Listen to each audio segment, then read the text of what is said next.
만나 캠프의 한건만입니다. 지난주 받은 말씀은 당신이오니까 였습니다.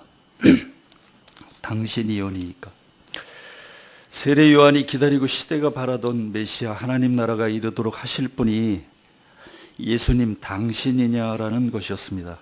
그렇게 묻게 된 이유는 초림과 재림에 대한 오해, 곧 심판의 주 강력한 왕적 통치자로서의 주님을 기대했었기 때문이라는 거죠.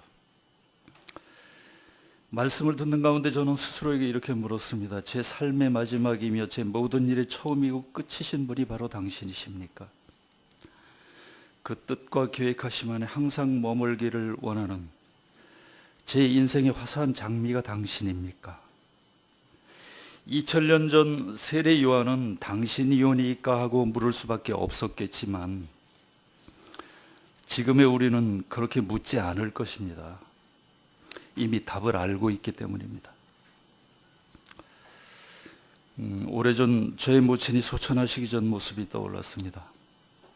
대부분 그분 연배가 그랬듯이 6.25 전쟁의 참화를 겪었고 혹독한 시집살이에 5 형제를 길러내고 남에게 티끌 하나 신세지는 것을 싫어해서 평생 고생만 하던 그런 분이었는데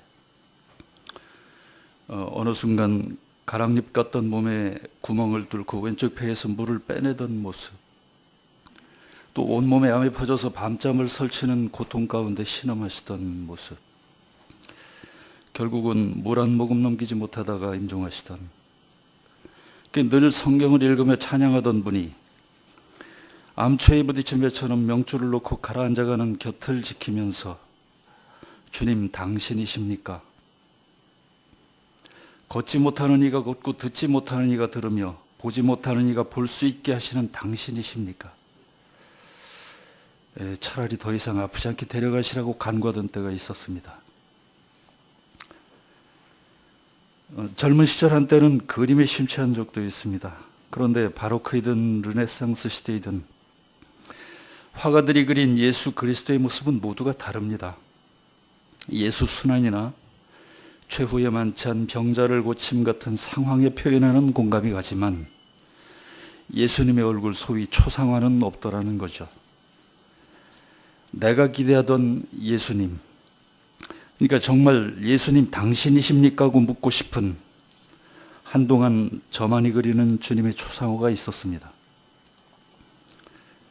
내가 지닌 삶의 무게와 어둠으로부터 나를 들어올려 주실 분, 하고자 했던 모든 일에 형통의 은혜를 베풀어 주시는 분, 그 팔에 기대어 위급하다 싶으면 언제라도 등 뒤로 몸을 숨길 수 있는 널찍한 등판의 아버지 같은 전능자, 물론 나이가 들고 소위 세상에 얘기하는 산전수전 다 겪고 난 지금은 알죠.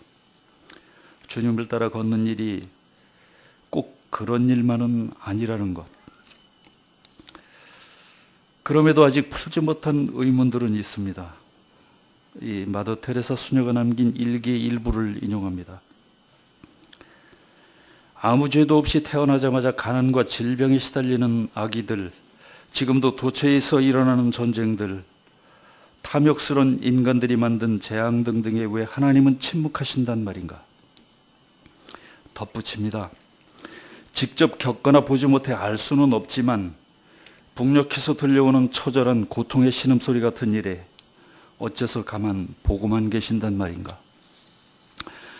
어느 새벽 침묵 속에 무릎을 꿇은 묵상 중에 제가 했던 절실한 질문의 하나가 이러한 삶의 주장이 당신이 맞습니까? 였습니다.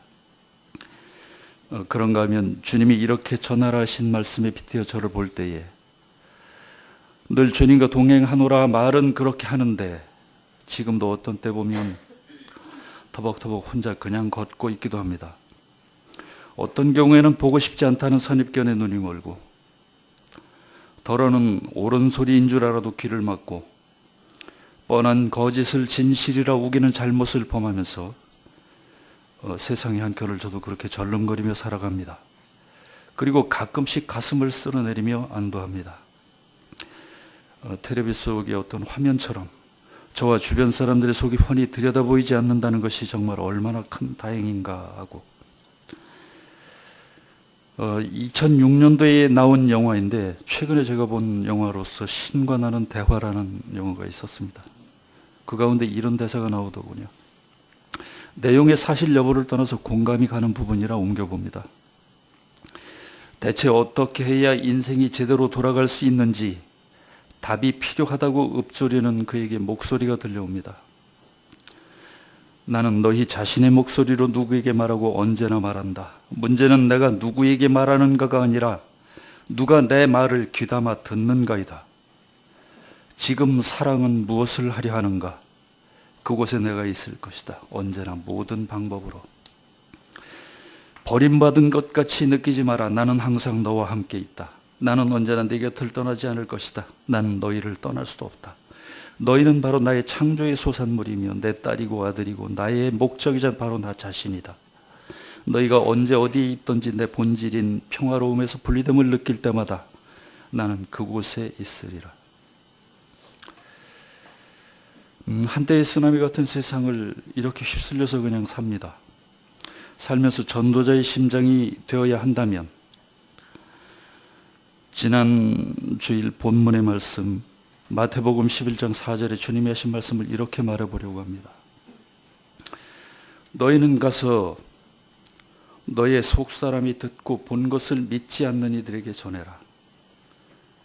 진리의 눈 먼 자가 영의 눈을 뜨며 무지와 세상 유혹에 빠져 제자리에서 맴돌던 자가 천국을 향해 걷고 뛰며 온갖 죄악에 병든 자가 깨끗함을 받으며 세상에서 죽은 자가 떤 자가 말씀으로 살아나며 억눌리고 시달리던 영혼이 주님 품 안에서 노임을 받더라.